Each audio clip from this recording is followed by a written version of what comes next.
So if there's something that you think is impossible, you're absolutely right. It is impossible for you. You've created that belief yourself, and so it's what's limiting you. And so you're 100% right. It's impossible for you. So I can't tell you how many times there's people that try to convince me that beats and instrumentals can't be sold for $1,000, $2,000. Even though I've done it myself, they're still trying to convince me that somehow I'm wrong. It doesn't make any sense. Why are they arguing and standing up for the one thing that's keeping them stuck and not able to do it? If you believe you can't do it, you're not going to do it. So if you believe that, of course you're going to reinstate the fact that it's not going to be able to happen for you. And I've already done it myself, so there's no way I'm going to believe you that it's true because I've already done it. I've already literally done it. I have clients that have done it. How am I going to believe you that it's true if it's already been done? Right? So there's this awesome story. You may have heard it. Maybe you haven't heard it. But the first 4-minute mile, Roger Bannister was this guy that on May 6, 1954, ran the first mile under 4 minutes, 3 minutes and 59 seconds. Up until that point, like scientists or doctors or all these people said it was impossible. It was impossible. You can't do it. The human body literally could not go that fast. It physically cannot move that fast. It would collapse under pressure trying to even accomplish that. So up until then, no one had done it because why would they try to do it if it's impossible? They already deemed it impossible. These doctors, these scientists, they've instilled the fact that it's impossible. So why would they try it? Well, obviously Roger thought differently, and he was the 1% of people that thought differently, and so he did it. And he proved them wrong. It was possible, right? Because he actually did it when they said that it was impossible. And within a year, that's not even the crazy part, within a year after Roger had set this record and done it, 24 other runners did the impossible and ran the mile under 4 minutes. 24 people within a year, within 365 days of May 6, 1954, had also done it. So up until this point, all these years, all these centuries, no one had done it. No one had tried. And this one guy did it. Then 24 other people did it.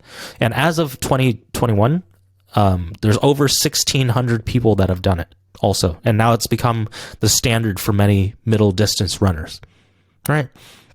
So if everyone told you that it was impossible, why would you try? As soon as they saw one person did it, they had this belief. All these runners had this belief. It changed everything for them. It's like, this is possible. If he did it, why can't I do it?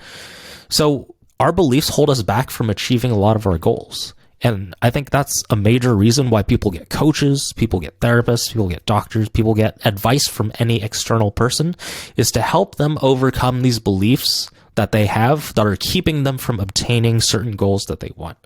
At least that's why I hire a lot of coaches, because I have limiting beliefs myself, right? How could I possibly grow a team like this? How could I possibly be the CEO? How could I possibly manage? How could I possibly do this kind of stuff?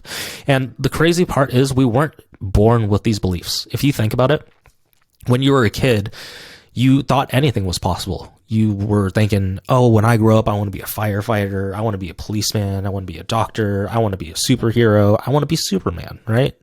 And you thought everything was true until you slowly started growing up. You went to school. Teachers taught you this. Adults taught you this. Other kids told you this.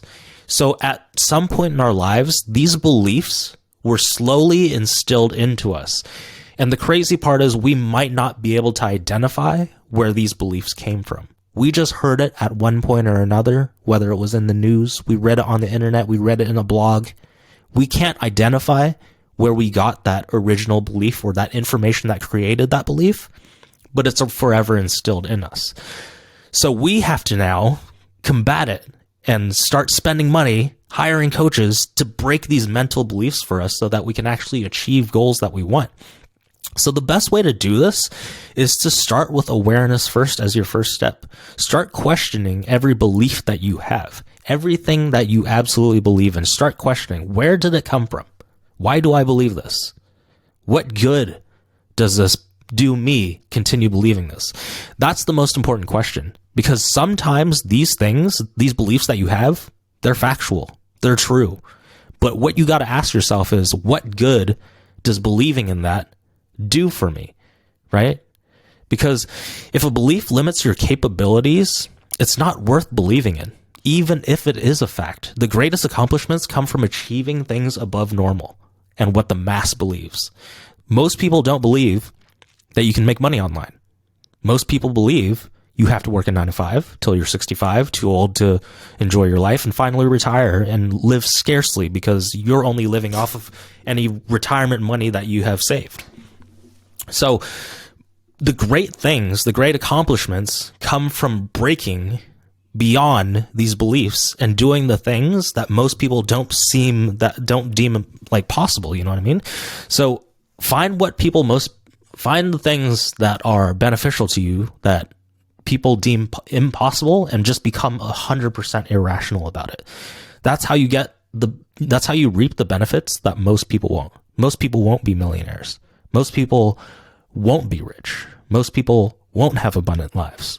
And if you take that belief and you become absolutely irrational about it, I can do this, doesn't matter if nobody else has, doesn't matter if it's possible, and you believe that, it can't hurt you, it can't detriment you. You're only going to do the things towards that belief, towards that desired outcome that you truly want, and then you'll be able to reap the benefits most people won't. Okay?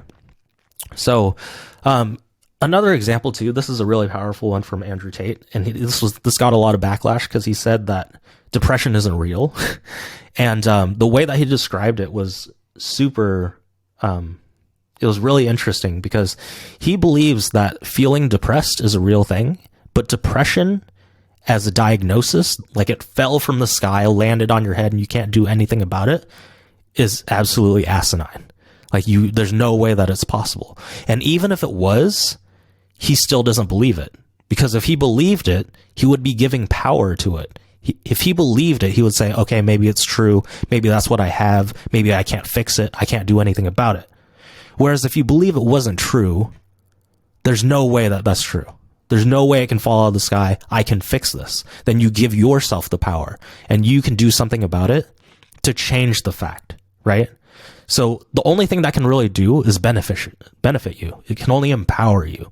So sometimes these factual beliefs that most people have, and you got to think about it, like, does it benefit you? What good does it do me continue believing in this? And if it doesn't benefit you, you might want to change your frame of thinking around it and become absolutely irrational about it so that you can make it different for yourself.